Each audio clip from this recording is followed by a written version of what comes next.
Our carbon monoxide sensor is beeping every 15 seconds, which apparently means that is a signal to let you know it needs a new battery. But if it is signaling or if it's beeping every 30 seconds, apparently that means that it's just old or expired and you need to replace the entire unit. That happens about every 7 years. There is a sticker provided on the side of this one for you to write what date it needs to be replaced by. The manual says the unit needs to be replaced every 7 years. When it is beeping every 30 seconds, that indicates it's been 7 years and it needs replaced. Our unit is beeping every 15 seconds rather than the 30, and so we know that that usually indicates it needs a new battery. However, we've replaced the battery with a new one, and so we know that it needs to be replaced. It's been 7 years. So we bought this off Amazon for about $30. The brand name is Kidde. It's a basic carbon monoxide alarm, and it does have the battery backup, but it's also hardwired just like it's supposed to be.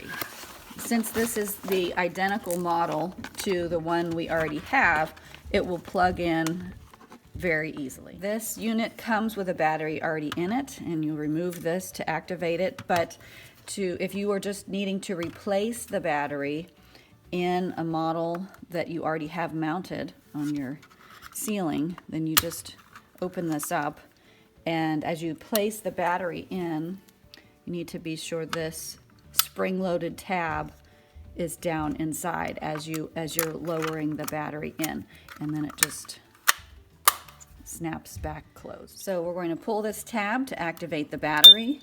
We heard the little beep because the battery came with it already, and then when we plug this clip in, this connects the unit to all the other hardwired units in the house. This plugs into the clip that's already there. With the clip in place, then look for the tabs. There should be 4 on each corner, and these tabs are going to go in the gap so that it can be twisted and locked in place. So it's all fully connected. We see the green light showing us and confirming that it is. Now we're going to push this test button, and not only will this unit beep, but all the other units that are connected and hardwired in the house. I'm going to push it longer. Okay, and I heard the other alarms go off in the house when I pressed this and held it down for a second or two. This initiating alarm light went on when I heard all of the alarms go off. And so everything is ready now and in place for another 7 years. And when 7 years comes around again, we'll have to replace it, and it's almost timed so that you'll have to replace it.